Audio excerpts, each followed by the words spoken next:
You're for having police, they're for getting rid of them. That's not symmetrical, because their stance discards the entire aim of fighting crime.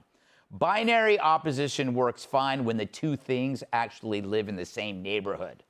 We want a police force versus we want no police at all. That's not a binary. That's one guy talking about how to fight crime while the other guy is claiming crime is a food group. So when you allow the left's ideas into a neat little left-right scale, more cops, zero cops, you're letting an arsonist interview for the job of being the fire chief. And the person who wants police looks as extreme as the person who doesn't. It's same for the border. You're for a border, they aren't. Looks like a classic binary. Two sides, same debate. Let's meet in the middle, somewhere between a wall and a welcome wagon. Except it's not. One side is talking about how a nation functions, territory, laws, citizenship, the basic idea that a country is a real place with an edge. That's an argument inside the concept of a country. The other side says the concept itself is rotten. Borders are mean, nations are outdated. Let's just erase the lines and replace it with a twister mat. Again, you end up defending the obvious, that a country without a border stops being a country at all. While borders are racist gets to pose as just another policy preference on this continuum. How about biology? Men can't be women versus men can.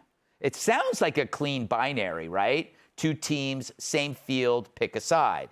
Except one side is pointing at chromosomes, reproductive systems, the fact that every mammal on Earth sorted this out a few 100 million years ago.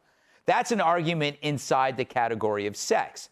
The other side is saying the category itself is optional. Sex is the feeling, a costume. You can slip into gender roles as easy as Tim Waltz slips into a pair of high heels. So they're not arguing the rules of the game. They're insisting the scoreboard doesn't exist and the field is whatever you say it is. It's like asking a mechanic to rotate your tires, but he says your Pontiac is a poodle. I haven't been back to Pep Boys since. But again, you're trapped defending observable biology inside a spectrum with a nutcase. Suddenly, men can't be women looks mean, while anybody can be anything they want, gets to play the reasonable middle. But even though Hong's gone, Senate nominee Abdul is still going strong. He once said he wanted to replace the Second Amendment with the right to health care. You see that? He left one domain, jumps into another, and pretends it's a point. It's like your wife asking about the lipstick on your collar, and you say, your mom called, you're adopted.